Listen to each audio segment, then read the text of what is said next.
जय हिंद सर।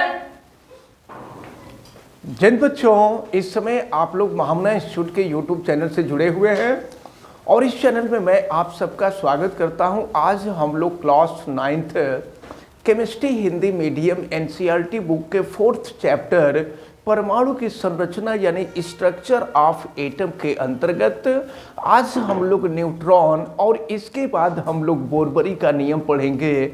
ये दोनों टर्म काफ़ी इंपॉर्टेंट है, इसको हम लोगों को देखना है। तो चले देखें आप लोग, सबसे पहले हम न्यूट्रॉन के बारे में बताने जा रहे हैं।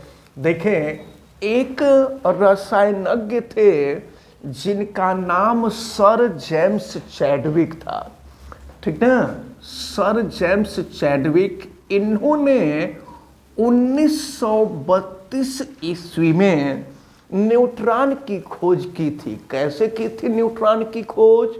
तो ये जो है बेरिलियम के गुणों का अध्ययन कर रहे थे और बेरिलियम का जो सूत्र होता है 4Be9, बेरिलियम का परमाणु क्रमांक 4 होता है और परमाणु भार 9 होता है।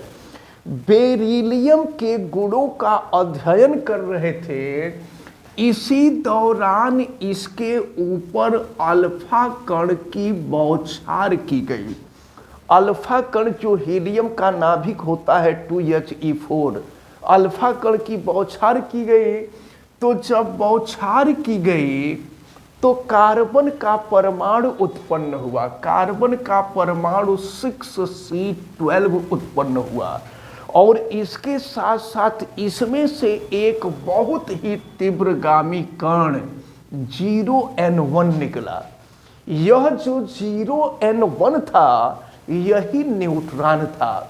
तो अगर आपसे पूछा जाए न्यूट्रॉन की खोज कैसे हुई या न्यूट्रॉन क्या है, तो न्यूट्रॉन के बारे में आप यही बताएंगे कि सन 1932 ईस्वी में रसायनज्ञ सर जेम्स चैडविक ने बेरिलियम के गुणों के अध्ययन के उपरांत पाया कि जब बेरिलियम से अल्फा कण टकराता है तो टकराने के बाद कार्बन प्राप्त होता है और उससे एक तीव्रगामी कण उत्पन्न हो जाता है जो 0N1 यानी न्यूट्रॉन होता है। इस न्यूट्रॉन को या तो 0N1 से प्रदर्शित करते हैं या स्मॉल n से प्रदर्शित करते हैं। तो ये रहा न्यूट्रॉन। अब इसके बाद फिर आपसे पूछा गया कि जैसा कि आप जानते हैं कि इलेक्ट्रॉन, बोर के परमाणु मॉडल में आपको बताया गया था कि इलेक्ट्रॉन नाभिक के चारों तरफ कक्षा में चक्कर काटते हैं और उन्हीं कक्षाओं में चक्कर काटते हैं जिसका कोणीय संवेग NH/2π के बराबर होता है। तो अब इलेक्ट्रॉनों का वितरण कैसे होता है? कक्षा को हम ऑर्बिट कहते हैं। ऑर्बिट और ऑर्बिटल, ये जो टर्म आता है इसको आप याद रखे रहिएगा। ऑर्बिट नाभिक के चारों तरफ का वह भाग जहां इलेक्ट्रॉन पाए जाते हैं उसे ही ऑर्बिट कहते हैं, उसे ही ऑर्बिट कहा जाता है जहां इलेक्ट्रॉन पाए जाते हैं। और इसी में एक दूसरा टर्म आता है ऑर्बिटल। तो ऑर्बिटल नाभिक के चारों तरफ का वह भाग जहां इलेक्ट्रॉन के पाए जाने की संभावना सबसे अधिक होती है उसे ऑर्बिटल कहते हैं। तो हम लोग ये देखेंगे कि ऑर्बिट में इलेक्ट्रॉनों का वितरण कैसे होता है, यानी नाभिक के चारों तरफ कक्षाओं में जो इलेक्ट्रॉन होते हैं उन इलेक्ट्रॉनों का वितरण कैसे होता है। जैसे मान लीजिए ये नाभिक है, आपको मालूम है कि नाभिक में प्रोटॉन और न्यूट्रॉन होते हैं और नाभिक के ऊपर धन आवेश होता है। ये पहली कक्षा है, ये दूसरी कक्षा है, ये तीसरी कक्षा, ये चौथी कक्षा, इसी तरह से 5वीं 6वीं 7वीं कक्षा होगी। पहली कक्षा से, कक्षा को ऊर्जा स्तर भी कहते हैं। कक्षा को एक अलग नाम दिया गया है, इसको ऊर्जा स्तर भी कहा जाता है और इसी को कोष भी कहते हैं। कोष भी कहते हैं, ऊर्जा स्तर भी कहते हैं, कक्षा भी कहते हैं, इसी को ऑर्बिट भी कहते हैं। आप नाम याद रखे रहिएगा। तो पहली कक्षा का नाम रखा गया है के कोष। इसके बाद दूसरी कक्षा का नाम रखा गया है यल कोष। के कोष नाभिक के समीप वाली जो कक्षा होती है उसकी ऊर्जा सबसे कम होती है। उसके बाद वाली कक्षा की ऊर्जा उससे अधिक होती है। इसके बाद आता है यम कोष, फिर इसके बाद यन कोष और इसी तरह से आगे के कोष आते हैं। तो कोष का मतलब होता है कक्षा। इसको आप लोग अच्छी तरह से ध्यान में रखे रहिएगा। तो इन कक्षाओं में इलेक्ट्रॉन कैसे वितरित होते हैं, वितरित माने कैसे बटे होते हैं। पहली कक्षा में कैसे इलेक्ट्रॉन वितरित होती हैं, दूसरी में कैसे, तीसरे में कैसे, चौथे में कैसे, पांचवें में कैसे। तो इन इलेक्ट्रॉनों का वितरण हम लोगों को देखना है। इसके लिए दो वैज्ञानिक, दो रसायनज्ञ थे। एक का नाम आप लोग बोर पढ़े ही हैं, बोर, और एक दूसरे वैज्ञानिक थे, दूसरे रसायनज्ञ थे जिनका नाम था बरी। तो बोर और बरी ने नाभिक के चारों तरफ कक्षाओं में इलेक्ट्रॉन का वितरण कैसे होता है, इसके लिए कुछ नियम प्रस्तुत किए जिसे बोरबरी का नियम कहते हैं। इस नियम के अनुसार देखिए, पहला नियम क्या है। पहला नियम ये है कि किसी भी कोष में यानी किसी भी कक्षा में अधिक से अधिक 2n स्क्वायर इलेक्ट्रॉन रह सकते हैं। अब जरा ये टेक्निकल पॉइंट है, ध्यान रखना है। अधिक से अधिक इतने इलेक्ट्रॉन रह सकते हैं, इससे कम भी रह सकते हैं। जहां n कक्षा की संख्या है, अगर हम n के जगह पे 1 कर दें तो पता चल जाएगा कि पहली कक्षा में कितने इलेक्ट्रॉन होंगे। तो 2in के जगह पे 1 कर देंगे, 1 का स्क्वायर, तो ये हो जाएगा 2 × 1 का स्क्वायर, 1 यानी 2 हो गया। इसका मतलब ये हुआ कि पहली कक्षा में अधिक से अधिक 2 इलेक्ट्रॉन रह सकते हैं। 2 से कम हो सकते हैं, 2 से अधिक नहीं हो सकते। यानी 1 भी हो सकते हैं, 2 भी हो सकते हैं, 3 नहीं हो सकते। अब अगर n के जगह पे हम 2 कर दें तो दूसरी कक्षा में कितने इलेक्ट्रॉन होंगे ये पता चल जाएगा। तो 2 × 2 का स्क्वायर हो जाएगा, तो 2 × 2 का स्क्वायर 4, 4 2 जा 8 हो जाएगा। इसका मतलब ये हुआ कि दूसरी कक्षा में अधिक से अधिक 8 इलेक्ट्रॉन रह सकते हैं। 8 से कम रह सकते हैं, 8 से अधिक नहीं होंगे, ये ध्यान में रख के रहिएगा। अगर n के जगह पे 3 हो जाए तो ये हो जाएगा 2, n के जगह पे 3 रख रहे हैं तो 3 का स्क्वायर, यानी ये हो जाएगा 2 और 3 का स्क्वायर कर देंगे तो 9 हो जाएगा।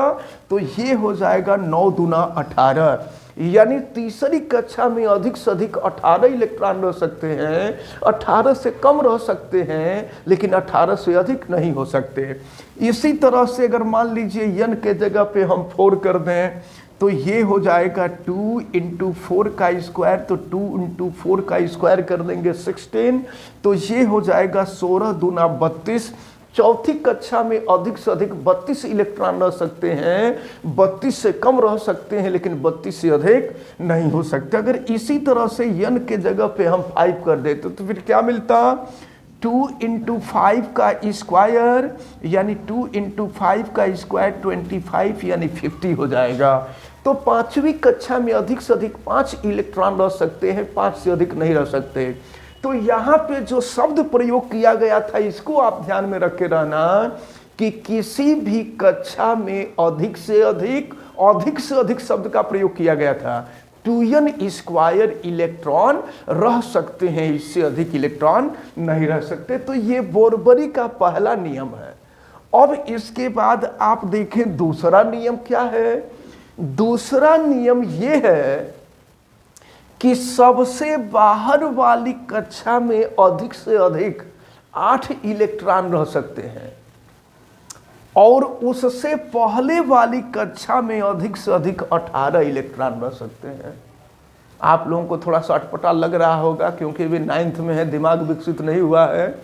बाद में चल करके आपको सारी बातें समझ में आने लगेगी कि ऐसा कैसे होता है। तो सबसे बाहर वाली कक्षा में 8 इलेक्ट्रॉन और उससे पहली वाली कक्षा में 18 इलेक्ट्रॉन होता है। अब इसके बाद हम आगे बढ़ रहे हैं तीसरा नियम। सबसे पहले के कोष भरना शुरू होता है। जब इसमें 2 इलेक्ट्रॉन भर जाते हैं तो यल कोष भरना शुरू होता है। जब इसमें 8 इलेक्ट्रॉन हो जाते हैं तो यम कोष भरना शुरू होता है। जब इसमें 8 इलेक्ट्रॉन हो जाते हैं तो यन कोष भरना शुरू होता है। जब इसमें 8 इलेक्ट्रॉन हो जाते हैं तो इसी तरह से कोष भरते हुए आगे बढ़ते हैं। यानी पहली कक्षा में 2, इसके बाद 8, फिर इसके बाद 8, फिर इसके बाद 8, फिर इसके बाद 8, इसके बाद 8। किसी प्रकार का कोई कंफ्यूजन न पालिएगा, बाद में चल के बिल्कुल हम क्लियर करेंगे कि ये कैसे होता है। तो ये तीसरा नियम है। इसके बाद चौथा नियम क्या है? चौथा नियम ये है कि सबसे बाहर वाली कक्षा में 2 से अधिक इलेक्ट्रॉन तब होते हैं जब उसके पहले की सभी कक्षाएं पूर्ण रूप से भरी हों। सबसे बाहर वाली कक्षा में 2 से अधिक इलेक्ट्रॉन तब होते हैं जब उसके पहले की सभी कक्षाएं पूर्ण रूप से भरी हों।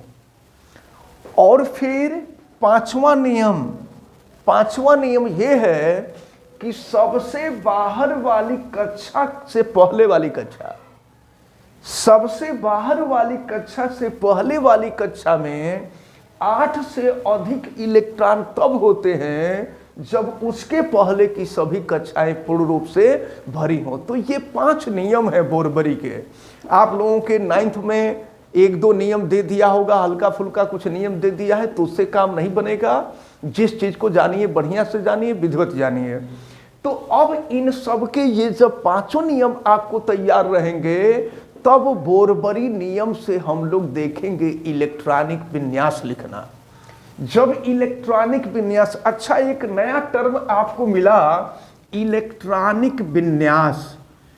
तो इलेक्ट्रॉनिक विन्यास किसे कहते हैं?